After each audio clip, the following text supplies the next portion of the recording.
الشيطان الرجيم بسم الله الرحمن الرحيم الذي أحسن كل شيء خلقه وبدأ خلق الإنسان من طين ثم جعل نسله من سلالة من ماء مهين ثم سواه ونفخ فيه من روحه وجعل لكم السمع والأبصار والأفئدة قليلا ما تشكرون وقالوا أئذا ضللنا في الأرض أئنا لفي خلق جديد بل هم بلقاء ربهم كافرون قل يتوفاكم ملك الموت الذي وكل بكم ثم إلى ربكم ترجعون. سورہ سجدہ کی آیت نمبر 7 سے 11 تک تلاوت کی ہے. فرمایا الذی احسن کل شیء خلقہ، وہ ذات جس نے ہر چیز کو جو اس نے پیدا کیا ہے ایک بہترین انداز سے طریقے سے پیدا کیا ہے. وبدأ خلق الانسان من طین، اور انسان کی تخلیق کو گارے سے اس کی ابتدا کی. ثم جعل نسله من سلالة من ماء مهين، پھر اس کی نسل کو حقیر پانی کے جوہر سے قائم کیا. ثم سواه ونفخ فيه من روحه، پھر اس انسان کو مکمل کیا، برابر کیا، اور اس میں روح پھونکا اپنی روح میں سے.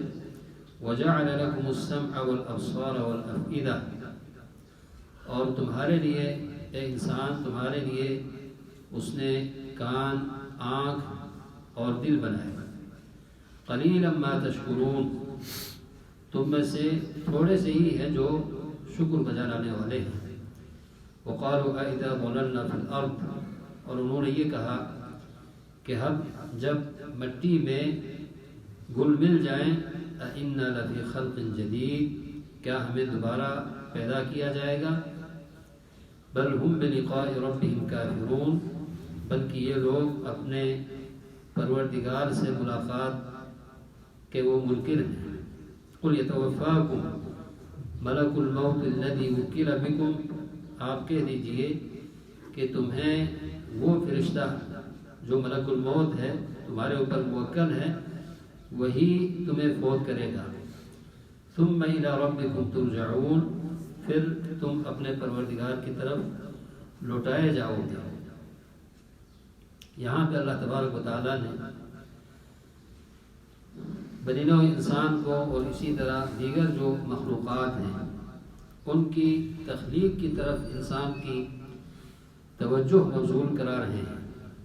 یعنی اللہ تعالیٰ کی ذات وہ قدرت والی ذات ہے جس نے ہر چیز کو، یعنی اللہ تعالیٰ کی جو جتنی بھی مخلوقات ہیں جو اللہ نے پیدا کیے ہیں ان کو ایک اپنے حساب سے بہترین شکل و صورت میں طریقے سے اللہ تعالیٰ نے پیدا کیا ہے.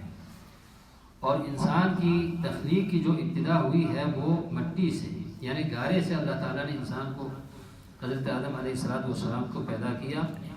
پھر اس نسل انسانی کی بقا اور اس کو جاری رکھنے کا جو ذریعہ اللہ نے بنایا ہے وہ ہے ایک حقیر پانی کا جوہر ہے. اسی حقیر پانی سے اس دنیا میں نسل انسانی کو اللہ تعالیٰ نے جاری و ساری رکھی ہے. لیکن اگر دیکھا جائے تو یہ انسان جو ایک حقیر پانی سے اللہ نے پیدا کیا ہے، کتنا جو ہے اللہ تعالیٰ نے اس کو خوبصورت بنایا ہے، اور کس قدر اللہ تعالیٰ نے دیگر مخلوقات پر اس انسان کو فوقیت دی ہے. جیسا کہ اللہ نے فرمایا الذی احسن کل شیء خلقہ لقد خلقنا الانسان فی احسن تقویم، کہ بے شک ہم نے انسان کو ایک بہترین شکل و صورت میں پیدا کیا ہے. اور اسی طرح اللہ نے جو انسان کے خاص، انسان کو اللہ تعالیٰ نے جو اعضاء دیے ہیں ان کا ذکر فرمایا کہ انسان کے جو سننے کی صلاحیت ہے، کان ہے، آنکھ ہے اور دل ہے، یہ سب اللہ تعالیٰ کی خصوصی اور عظیم نعمتوں میں سے ہیں. لیکن یہ ہے کہ انسان ان تمام نعمتوں کے باوجود انسان ناشکرہ ہے. قلیلا ما تشکرون، کہ انسانوں میں سے بہت سے تھوڑے ہی لوگ ہیں کہ جو ان نعمتوں پر شکر بجا لانے والے ہیں.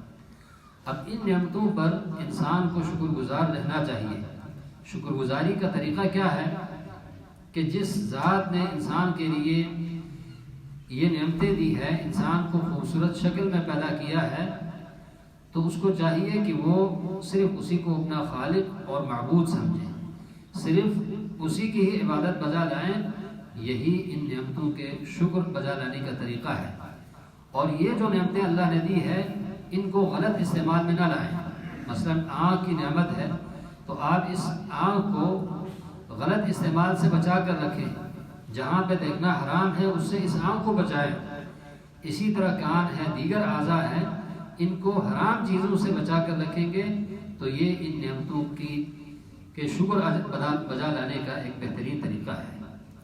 تو انسان کیا کہتے ہیں، اِذَا ضَلَلْنَا فِي الْأَرْضِ أَإِنَّا لَفِي خَلْقٍ جَدِيدٍ، یعنی صرف ناشکری ہی نہیں ہے بلکہ وہ قیامت کے بھی منکر ہیں.